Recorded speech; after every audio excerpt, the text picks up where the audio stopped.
goose is fetching, and Marmaduke is a whore. Repeat, Marmaduke is a whore. Oh, hello.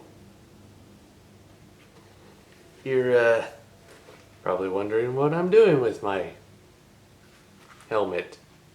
Conspiracy theories are somehow more abundant than ever, and naturally there have plenty of films about all kinds. You see, they make good comedy to me, but, truth be told, there is some underlying compelling nature to some of them at least.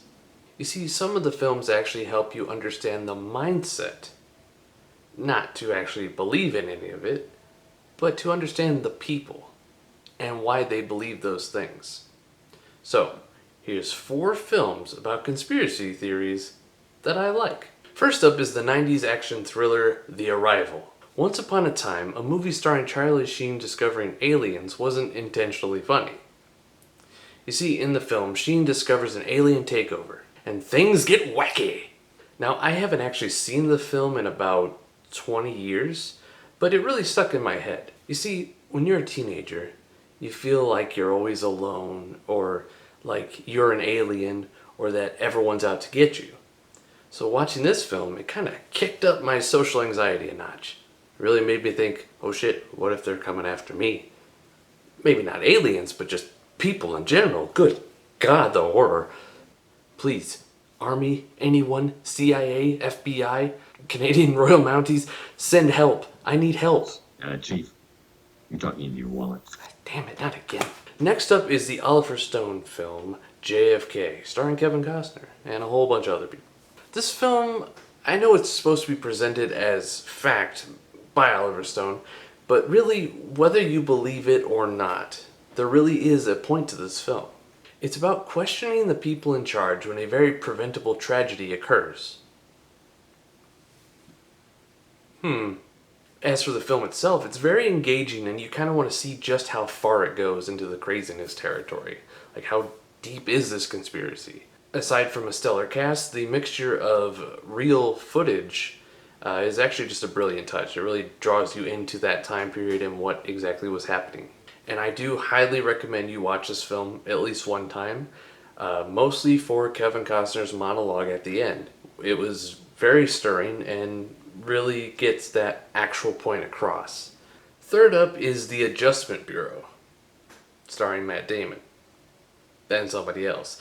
Again, just like The Arrival, I hadn't seen this movie in years, and it really wasn't a big film. I don't think critics or audience really cared about it. Nobody hated it, but they're like, whatever. It just kind of disappeared. But what I liked about this movie was the twist ending. It was actually pretty nice. I felt happy for the characters. It was a genuinely nice ending, and sometimes that's what you want, and that's what you also need. This movie is definitely worth a rainy day watch, and I don't know about you, but I'm starting to notice like a pattern here with these movies. Our last film is about one man's self-admitted quest to end his own boredom. How does he decide to do this? By diving into the one last conspiracy theory that was left for him. What conspiracy theory is that, my friends? Well, it's the flat earth theory. Oh Lord, here we go. Now, there isn't too much to say about this film other than it is actually hilarious in the fact that it really, really shows how stupid these people are that believe this shit. Now, that might come across as mean, but surprisingly, even though it does make fun of them by letting them just talk, it does show you the mindset behind it. What I was saying earlier about how all these films connect is really that understanding of why people enjoy conspiracy theories. And that's right, people actually enjoy them. Now, this might not apply to everyone, but it feels like they have some common factors. One of these factors are that some of these people are just batshit crazy. Whoa! But it seems to me, especially in this film, that a lot of these people just want to be a part of something bigger than their lives, bigger than themselves. They want friends and a family, and they just want to be loved. Not only that, they just don't want to be alone. And I feel like that's a universal feeling. And when you think of it from their perspective, if you're the hero in your own story, you want that happy ending. So you'll fight for that happy ending, even if your story is dumb and makes no sense and makes you look like an ass. Well, thanks for watching. Please like and subscribe and support me on Patreon if you want, so I can keep making these videos.